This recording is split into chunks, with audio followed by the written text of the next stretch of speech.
Bonjour et bienvenue à toi sur la chaîne Amour et Gratitude. J'espère que tu es en pleine forme. Moi je suis en pleine forme. On va parler aujourd'hui du péridot.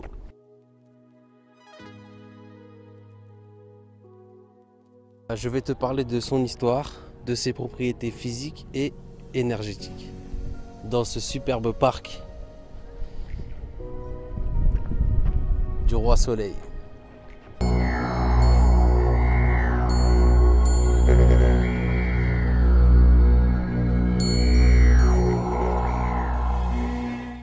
Regarde bien la vidéo jusqu'à la fin et je te montrerai quelques jolis spécimens. Le péridot ou olivine ou chrysolite est de couleur verte, jaune à verte brune. La plus prisée étant le vert olive foncé.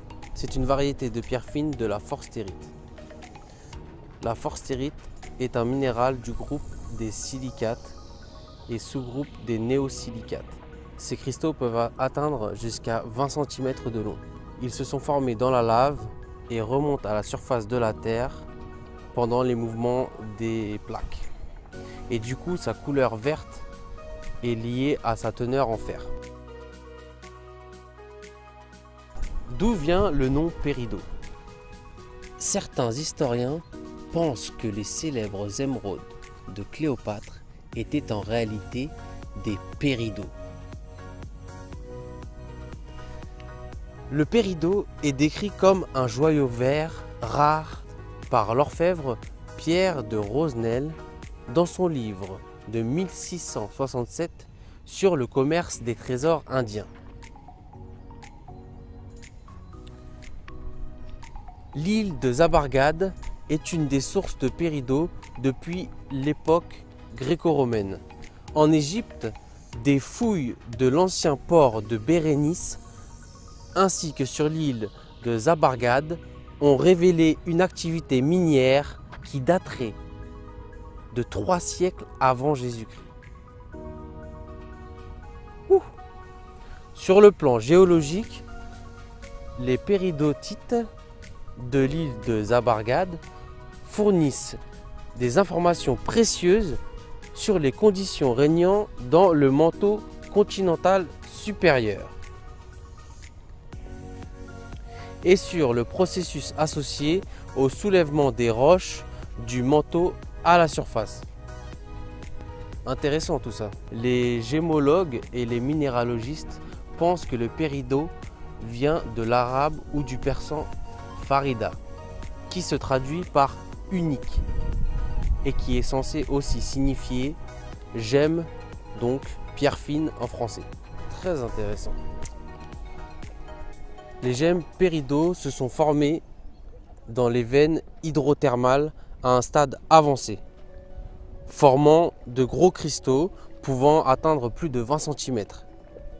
Les principaux gisements se trouvent au Pakistan, en Birmanie, en Égypte et au Royaume-Uni. Waouh, quelle histoire! On va maintenant voir le côté pouvoir de cette superbe pierre. Je vais maintenant te parler des bienfaits de cette pierre semi-précieuse qui rentre en harmonie avec le chakra du cœur. Le péridot va t'aider à ouvrir ton cœur. Il émet des vibrations de paix. C'est une pierre équilibrante et tranquille.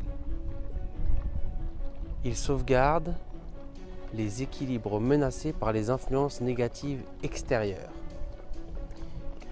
et dissipe également les sentiments douloureux comme la jalousie et la culpabilité.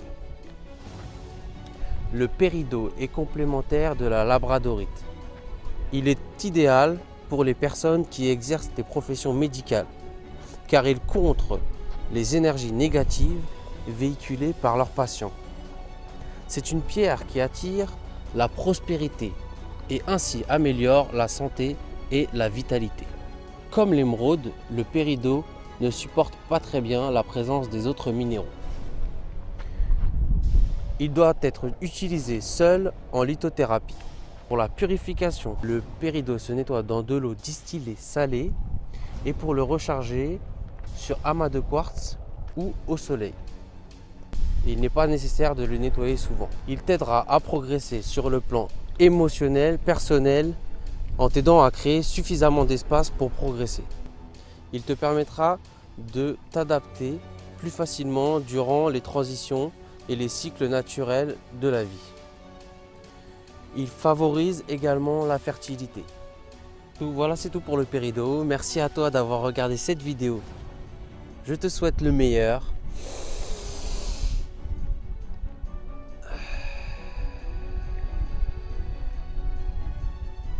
Amour et gratitude à toi et au tien. Laisse un commentaire, un pouce, abonne-toi et clique sur la cloche pour être averti en premier quand je sors une nouvelle vidéo. Et je te dis à bientôt pour une prochaine vidéo consacrée à l'Amazonite. Salut! Sur l'échelle de Mohs, la dureté du Peridot est comprise entre 6,5 et 7.